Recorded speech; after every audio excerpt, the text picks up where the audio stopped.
سلام دوستان عزیز، خوش آمدید به کانال آینده روشن.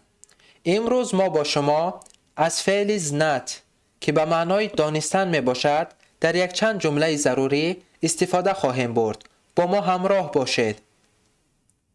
دوستان عزیز، چنانچه شما می دانید فعل زنت مصدر فعل ما به معنای دانستن و یک معنای دیگر آن به معنای شناختن می باشد.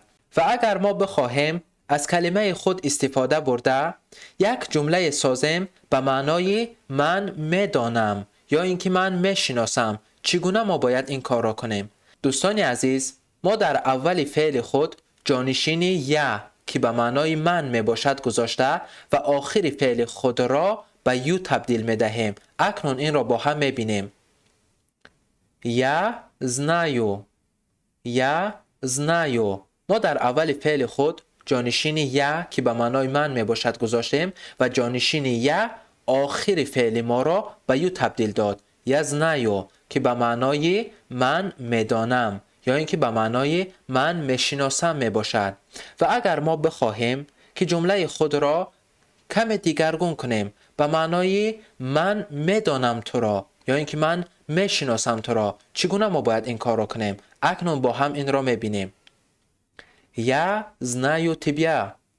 Я знаю тебя که به معنای من میدانم تو را یا اینکه من میشناسم تو را می باشد.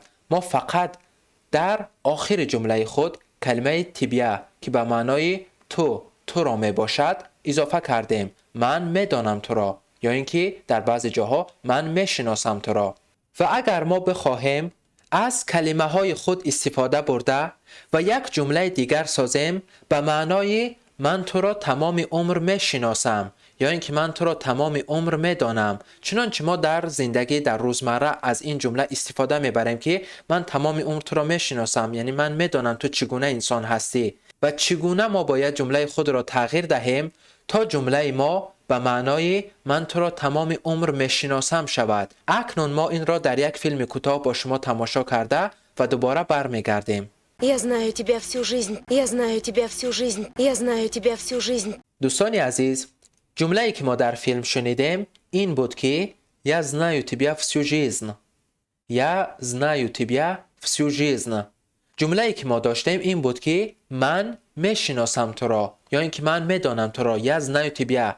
ما فقط در آخر جمله خود کلمه تمام عمر را اضافه کردیم که به معنای всю жизнь تمام عمر می باشد اضافه کردیم و معنای جمله ما این شد که من تو را تمام عمر میشناسم. ما گفتیم که کلمه знаю به معنای دانستن نیز می باشد. ما می توانیم که ترجمه کنیم که این جمله این است که من تو را تمام عمر میدانم، ولی جمله‌ای که در فیلم استفاده شد به معنای این بود که من تو را تمام عمر میشناسم، من میدانم تو چگونه انسان هستی. Я знаю тебя всю жизнь. Я знаю тебя всю жизнь. Я знаю тебя всю жизнь.